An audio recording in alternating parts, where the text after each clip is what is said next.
રફતારના રાક્ષસે વધુ એક ઘરનો ચિરાગ બુઝાવ્યો છે। સેવાસી ડેકાથલોન પાસે બનેલી એક હિટ એન્ડ રનની ઘટનાએ સમગ્ર પંથકમાં અરેરાટી મચાવી દીધી છે।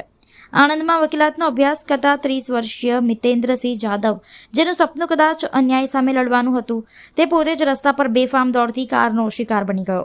સિંદરોટનો રહેવાસી મિતેન્દ્રસિંહ જાદવ બપોરના સમયે પોતાના અંગત કામ અર્થે ઘરની બહાર નીકળ્યો હતો। કોને ખબર હતી કે આ તેની છેલ્લી મુસાફરી હશે।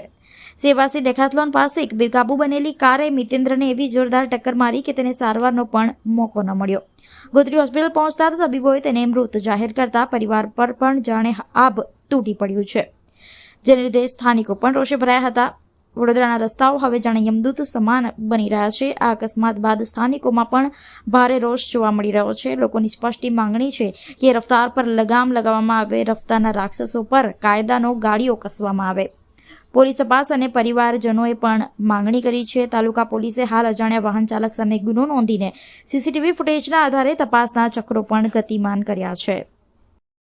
આ સેવાસી મેન રોડ પર ડિકેથલોન મોલ છે, તે અમારા ભાઈ જતા હતા સ્કૂટી લઈને, મોપેડ લઈને, અને પાછળથી કોઈ ગાડીવાળાએ ટક્કર મારી અને રોડ પર પડી ગયા। અને રસ્તામાં આવતા જતા લોકોએ જોયું અને ગાડીવાળો ફરાર થઈ ગયો અને એ ભાઈનું ઓન ધ પોસ્ટ મોત થઈ ગઈ અને 108 મારફતે અમે હોસ્પિટલ આવ્યા છે।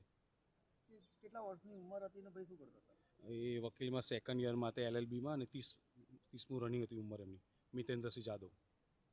શું માંગ શું છે તમારે? ગવર્મેન્ટ કંઈ કરે આના માટે। શું નામ છે આપનું? ભરતસિંહ।